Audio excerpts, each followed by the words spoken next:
Hello, beautiful people. This is Kiki coming to you today to send nothing but love and peace and positivity your way. I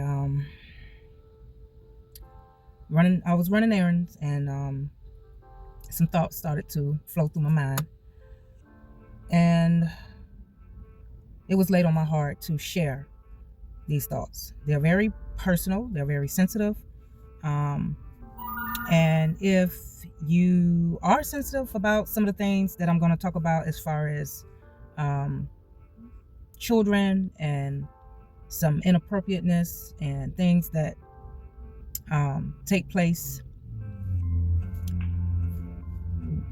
with pedophiles, then you might want to go ahead and switch off. You might want to go ahead and click off, because I'm gonna be very raw and very transparent when I do share this. Okay. All right. First, I do want to say that I recently received some news about an ex-employer of mine that was fired due to whatever circumstance took place while she was on the clock.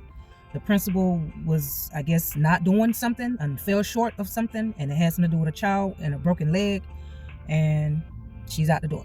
Now, I am not trying to brag and boast about her situation, because I actually genuinely feel a little bad about it. But let me tell you why I feel like this is tied to karma that she created with me. Okay. First off, whenever somebody do you wrong, I don't care if it's probably within a day, within maybe a week, a month, years, whatever. If you are still well in your right mind and alive, you will know about it. And that's one thing that divine always makes sure of. When somebody do you wrong, you're going to hear about it. If you don't see it, you're going to hear about it. Okay. Now, this, like I said, this is not for me to boast and brag. So let me tell you why I feel like the karma that she went through is tied to what she did to me. Okay. When I started the job, I was very new and didn't know much about the program. And she genuinely did try to send me help, but the type of culture, school culture that existed, was very divided and cliquish. And when I say cliquish, that means if there's majority European white people, they're going to stay in their clique, and a few of them may peep out and say, hey. So because I was qualified for the position, I was thinking, okay, well, maybe they'll go ahead and welcome me in and help me out. And that wasn't the case.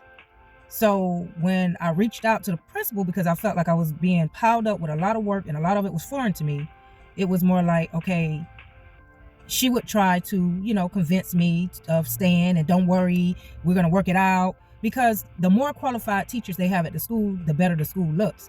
But I feel like it's still an unbalance if you got, qualified, educated teachers, but they're not receiving the proper support from the school or knowing how to run the program, because all schools are not created equally. So that's where I guess the imbalance come in at. So one particular day, one of my students came in with a bruise under his eye, and his skin was a little lighter than mine, and he was in a foster home, or he was with a foster family, and they were same sex, and they were very active in his life. Whenever I had any type of activities, and whenever I welcomed families to volunteer, they would come out and volunteer.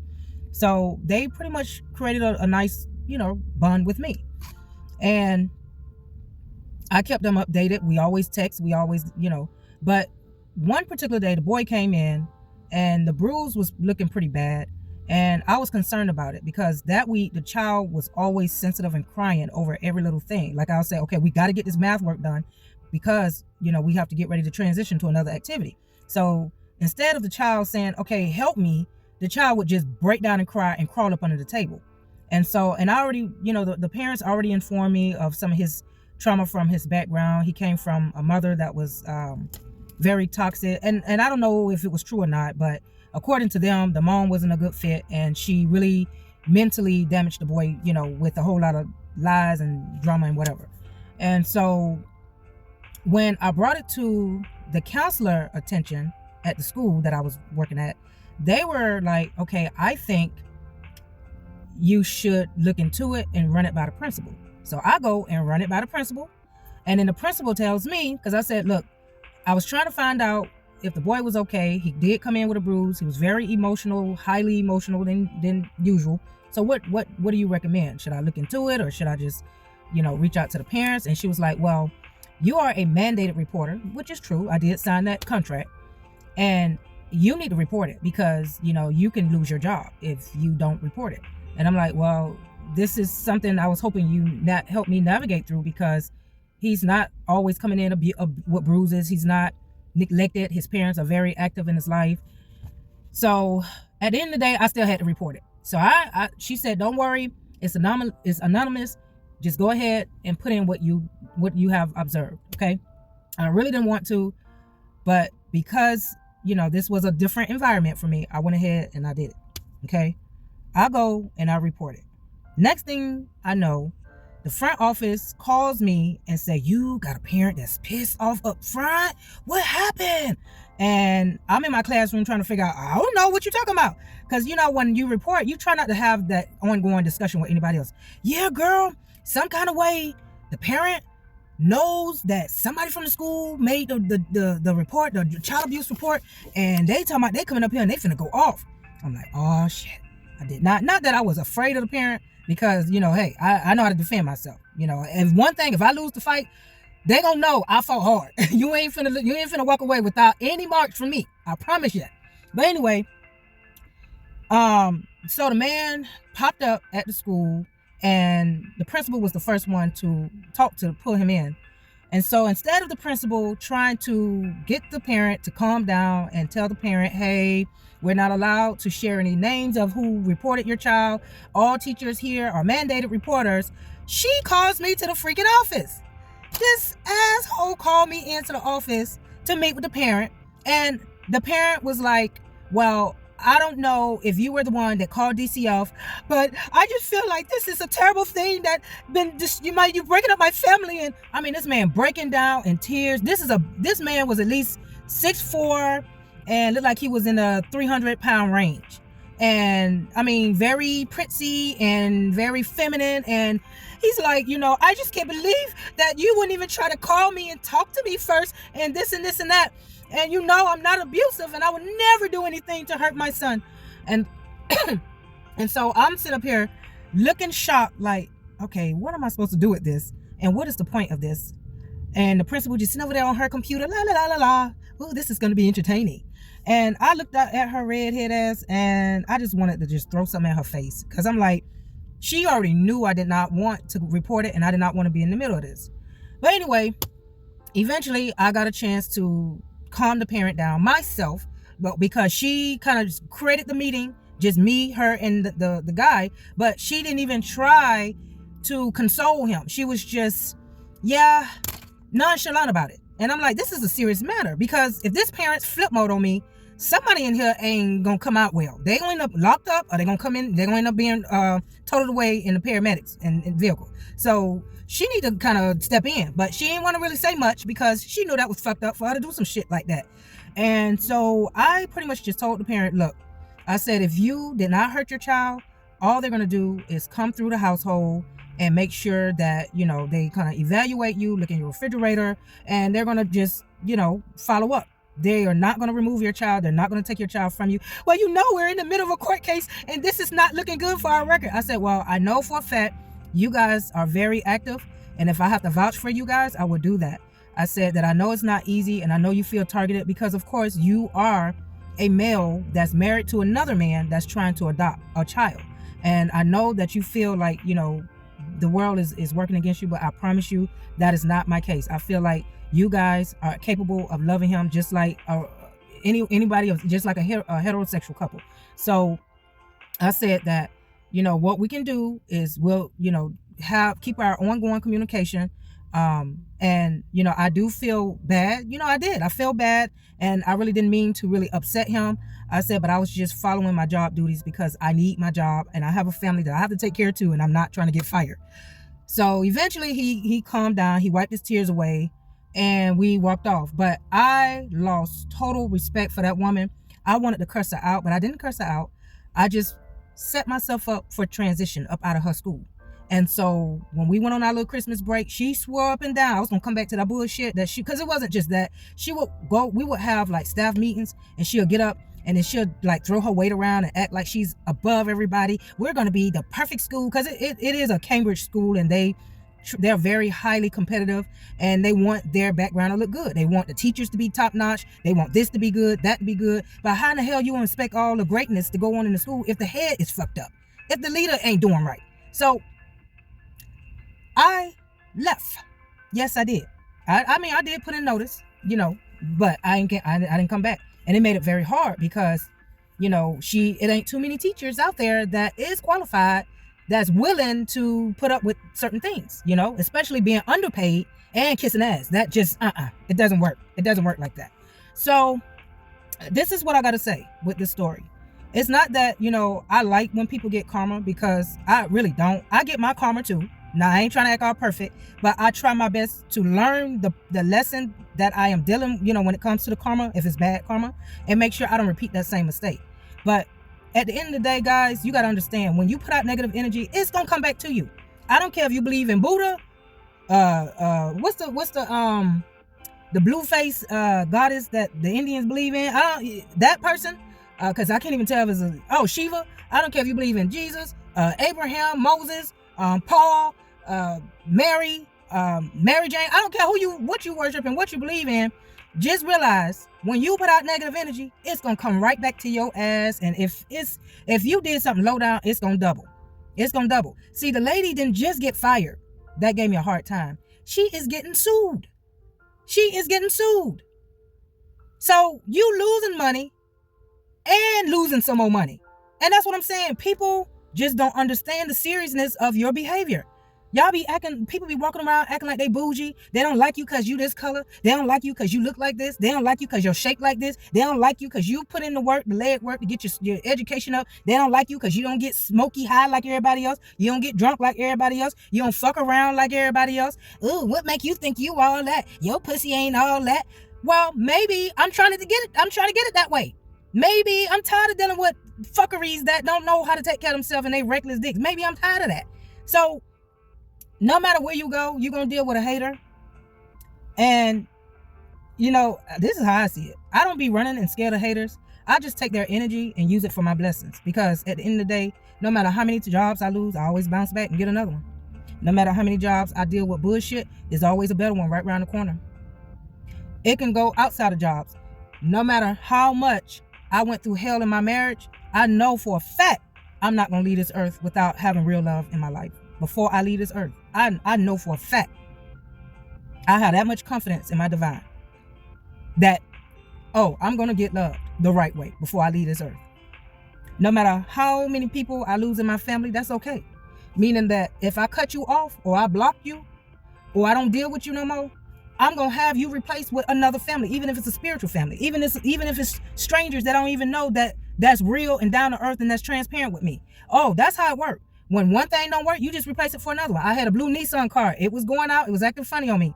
I replaced it with my Dodge. And if my Dodge started tripping, I had that much faith. And I don't have a lot of money, but God, the divine, work it out. I know for a fact I'm going to get my Range Rover before I leave this earth. I know I'm going to get it. So with that being said, people, just be mindful of how you treat people, because you never know. You never know who got favor out here nowadays. You never know who is backing them up, or what type of spirit team is backing them up. I told you, I'm not a witch. I'm not on all these labels. I'm just me that's working with my spirit guides. And I'm going to tell you, I got good ones that's all about positivity and light. And I got some real dark ones that's ready to take action. That's ready to come visit you in your dreams if you come at me the wrong way. That's ready to mess up relationships and money. So that's why I say I try to treat people right, because I don't know. It ain't like you walk around with a sign on your head. Hey, I'm favored. Hey, I'm the chosen one. I'm a what they call it, a star seed. I don't have that. Nobody ain't walking around with that. So it's best to just treat people respectfully, or how you want to be treated. Now, there are some disrespectful ones out there, but that don't mean you have to get on their level. Now, if you need to make sure that they understand that you deserve respect, it ain't nothing wrong with that. Yes, you can voice your opinion. Here's another one before I, shut down with this video. I have mentioned a lot about my traumas as I was growing up as a child, since I'm on this topic. I never really went into a lot of details, and that's because I didn't know how my emotions would be, because, I'm still going through my healing journey. And I feel like I'm in a better place now. I think I have come a long ways. I mean, I remember once upon a time to even think about something in my childhood, I would just break down and cry. But I feel like, I am stronger. I am in a safer space in my life. I feel more protected than I ever have been. And I'm talking about, I'm more protected. I feel more protected by the spiritual world than my own family members. That's crazy, isn't it? I depend on ghosts that I don't even see. And I know people may call me crazy, and you got to be in my shoes to understand where I'm coming from. I depend more on their guidance and their protection than I do the living. Now, that sounds backwards, doesn't it? But it's my reality. I remember, and let me tell you another thing why I don't really like reporting when it comes down to DCF, before I go into this story about my childhood. Because, see, the government put these programs in place thinking that they coming in to save the day. But to me, I don't think they're making it better for families. I think they're making it worse. They're making it worse, because when you snatch a little child from their parent and they don't understand, this is all they know. Yeah, I know my mama a crackhead. Yeah, I know my mama a prostitute. Yeah, I know my mama an alcoholic, but that's my mama. That's all the kids know. They don't see the harm in, okay, when my mama get drunk, she beats me up, or maybe she's doing inappropriate things when she's out of her mind. Or they don't understand, okay, my mom, they don't understand the addictions that is considered a mental illness. An addiction is a mental illness, okay? I know it's not exactly like that in the dictionary, but it is what it is, okay? When you cannot control yourself and something else is controlling you, I don't care if it's pussy, dick, alcohol, money, church, I don't care, religion, I don't care what it is. If you let it consume your life to the point where you are making some fucked up decisions behind it, it is a mental illness. Okay, now, got that out. When a child is snatched away from their parent and they don't understand what kind of situation their parent is going through or why they're going through it, and you just place them anywhere with some strangers or a room full of broken kids, that is that's like the worst thing you can possibly do. Take a child out of one bad environment and put them in another bad environment. Now, this is why I say what I say. I'm going to get to it. I had a rough upbringing, and that's why my relationship with my mother is not the best. My relationship with my grandmother was kind of off and on, but it was strictly because she was just she sheltered me. It was like, no, everything is a sin, and you touch it, you go to hell. That's how that was. She said, my uncle bottle of Jack Daniels, that's the demon. That's nothing but the demon in it. Don't touch it. Or she'll say, just throw it away, get rid of it. So that's kind of how the way I grew up. But, all right, so with the real tip. When I was a little girl, it was very hard for me to really fit in. I mean, I can remember as far back as kindergarten. I did not get along with my kindergarten classmates. And I remember because I used to just sit in the corner and cry for hours for my mom. And no matter what kind of jacked up circumstances my mom was in, I wanted to be around her. I would rather be around her than be in this school with a whole lot of snotty nosed, booger eating kids that wanted to pick on me. That's how I felt. And so one particular day, this girl at the school, like they would put mats down, and I remember this till this day. Miami, it was called Michael's Kindergarten, and they would put the mats down and make us lay down.